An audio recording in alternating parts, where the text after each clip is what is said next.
Hello. Welcome to episode 2 of The Impending Doom. I don't have a script or a plan for today. I might tell a story. I might not. I might just talk shit. I don't know. Two things I wanted to say. I do want to say first. One is, in episode 1, I mentioned that I was born in Singapore.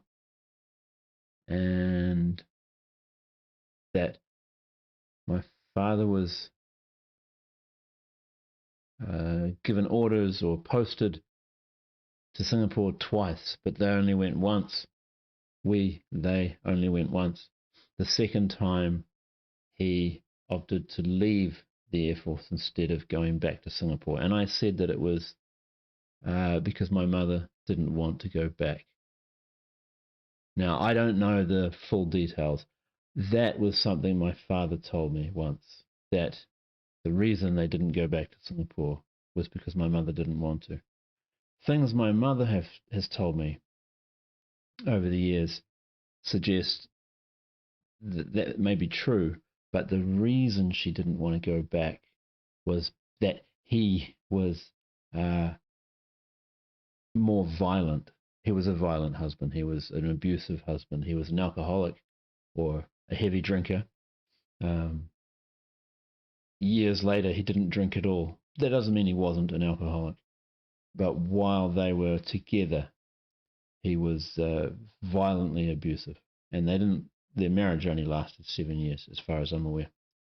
Yeah, about 7 years. And they went to Singapore very early in their marriage, because I hadn't been born yet, but my two sisters had. So when they went to Singapore, my mother would have been about 22, I think. Maybe 21. 22. She got married at 19. And so it wasn't that she didn't like Singapore. It was that she didn't like her husband, my father. That was his behavior, his personality, his treatment of her in Singapore was much worse than it had been before they went to Singapore. And I don't know how much time was between them going the first time and being ordered to return. I don't know if it was consecutive or if there was a period of time back in New Zealand. But I think they might have been in Singapore and he was told to stay for longer. And my mother was like, no, we can't stay here. This is going to kill me. Anyway, that was something I wanted to clear up from just a comment I made in episode 1, was that they didn't stay or they didn't go back because my mother didn't want to. Well, yeah. Because of him. He was the reason, as far as that goes. Yeah. And another thing I said in episode 1 was that I don't want to make videos about common current events, things that are happening in the world at the moment, public events. I don't want to talk about public people or public events, because I said that there were lots of other people already doing that, and that's true. That's true. Yeah, there's podcasts and it's alternative media, but it's modern media. Traditional media. I don't watch news on TV. I get my news. If I get news, I get my news selectively on the internet. And I don't like mainstream news because I think it's paid for and it's partisan. It supports an ideology. They're either progressive or conservative. And that's, certainly true of American media, but in the world, it's also kind of true. And I don't want to jump on that. I think there are people doing a great job of informing. I don't want to become a part of them. I don't think I'd be very good at it if I did. I also don't think I'm right about a lot of things. My life has been a process of growing and learning, and I don't think I've grown and learnt and finished with that. So I'm going to be wrong about a lot of things, I think. I have been wrong about a lot of things in my life. And the ability to change is one of my talents or virtues, abilities. The ability to change is my ability. Yeah, it's something I can do. Is grow and update, and that's important. I think that's a good thing. That's why I call it a virtue. It's a good thing to be able to change. Now, putting my opinions on video and on YouTube would stop that from being able to happen as well. Like, if I tell you what I think of something that's happening in the world or some person in the world, I'm going to be wrong, probably, and realize that in the future, and then there'll be evidence of me being wrong. I don't need evidence of me being wrong. I know I've been wrong many times. I have grown, as I said. So I want to be able to keep changing, and so having a record of my wrong attitude or wrong thinking or something, there's no point doing that. So what I have is where I am right now, and with the caveat that I came here through my experiences, my personal experiences, and so the views I have come from other people and experience. So I hear something, like I might trust somebody's opinion, and then they say something, and I hear it and I believe it. And then you believe it. I believe it because I trust that person, and then find out later that that thing was wrong. You know, uh, parents are the first people. When we're very young, we believe everything they say.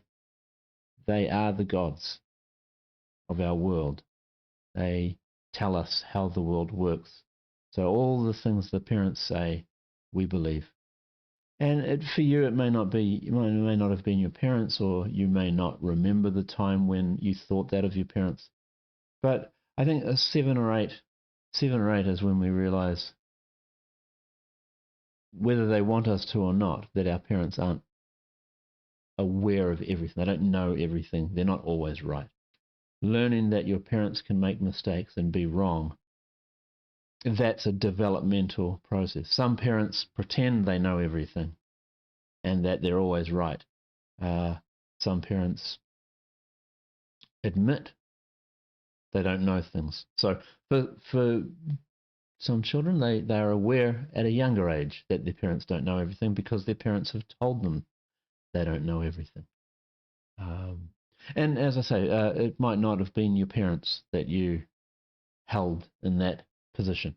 It may have been teachers or an older brother or older sister that held that position of the all-knowing. But yeah, when you're when you're very young, you're trained by that person, that primary caregiver, usually parent. You get trained that that person knows everything and should be listened to without question. That's built on experience. At some point, we realize that they're not aware of everything, and they don't know everything, and their answer isn't always right. So some parents say, I don't know. In this modern age, we can say, I don't know, let's find out. And the ability to learn when I think it's important to show the children that you can learn at your age, at your adult superior position, you are still growing. I think that's an important lesson for a child, to see that their parent can learn. Then they can get a sense that not only do all the, adults don't always know everything, but I might be still learning when I'm their age. A son that sees his father, I'm the father in this story. When my son sees me and hears me say, I don't know, let's find out. Let's look on the internet and find out, see what it is. And then my sons are learning that I can learn. And they can put that on themselves and say, well, when I'm my dad's age, I might still be learning too, if I'm lucky. I don't know if they think that, but I think that for them when I do that. So, yeah.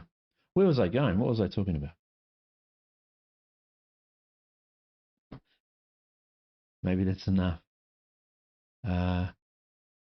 Not commenting on current events. Yeah, yeah, and not wanting to be having a video record of my ignorance. So what it means is, I'm 50, not yet. I'm going to be 50 this year. If I survive till the end of October, I'll be 50. And I'm learning all the time.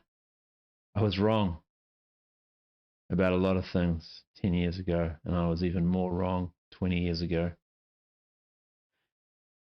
And my God, I was lucky to survive. I was so ignorant 30 years ago when I was in my 20s, or coming into my 20s. 30 years ago, I was 19. I was so confident that I knew stuff, but every few years I realize I don't know. In fact, I don't want to tell you about it in this video. I think it's a story all of its own. But I was so wrong. I was fun, I think.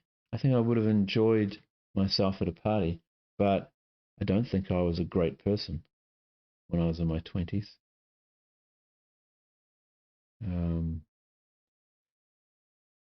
I definitely would not. Now, here's a good example.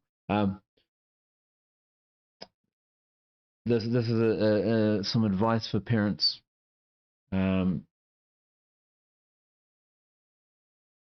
It's all roundabout, goes around. So, who to look for in a spouse? Look for the person you want your child to become. So, if you're looking for a wife, look for in your wife the qualities that you would want your daughter to have.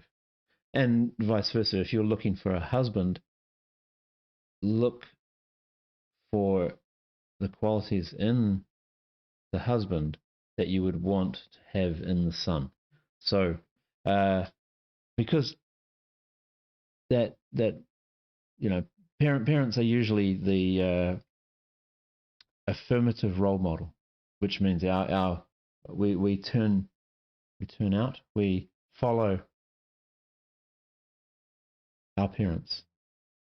Now, there's also negative role models, parents that teach their children how not to be. Now, I hope that my father was my negative role model. He taught me a lot about how not to be a person. So there are some things about him, apparently, behaviors that I have adopted, but I'm talking about the way I laugh, things I laugh at. Sense of humor might be similar to his. I've scared my sister a few times by just standing in a doorway the way my father would have.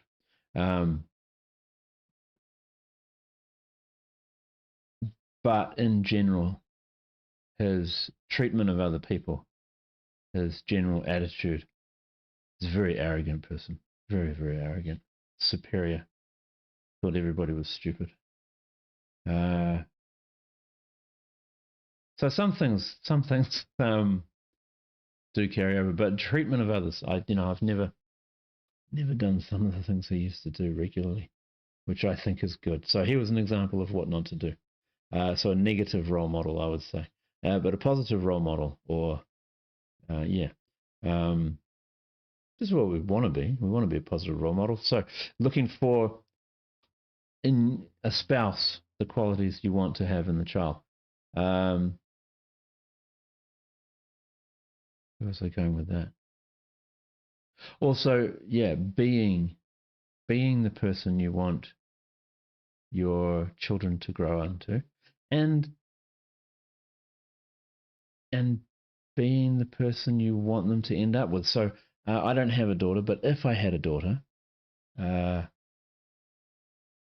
the best thing I would be able to do to ensure that if she was going to look for a man, the best thing that I could do as a man, as her father, would to embody the qualities that I would want her to look for, so that she would find somebody like her father, look for somebody like her father. And then if I was the right kind of person, she would look for the right kind of person. Not that it would be up to me to decide who her right kind of person would be, but, a positive person. Someone who was going to. So if I want my daughter to marry someone who will respect her, then what power do I have to control that situation? I would respect her mother and let her see that while she was growing up. And then she would say, okay, a man should respect, or the right man will respect. And that would be what I had the power to do. I couldn't control her choices. I wouldn't be able to decide who she fell in love with, but it would be up to me. My power would be to embody the person, to embody the qualities that she would respect, would look up to, take as a role model of a man. So the children's first role model of men and women is their parents, and so the sons will learn from the father how to treat a woman, and the daughters will learn from the father how she should be treated. So, it's not uncommon. I wouldn't, as I say, I don't know everything. I'm not an expert in anything, and so I don't want to say it is, generalizations and speaking from authority. Not a good call, not a good practice. Generalizations are always mistakes, which I think is funny because it is a generalization. Okay. I am rambling. I don't think I need a script, but I do need a plan, and I don't have one today. So I think I'll stop there and make episode 3 when I have something to talk about. Cheers. Have a good day. Have a good week. Bye.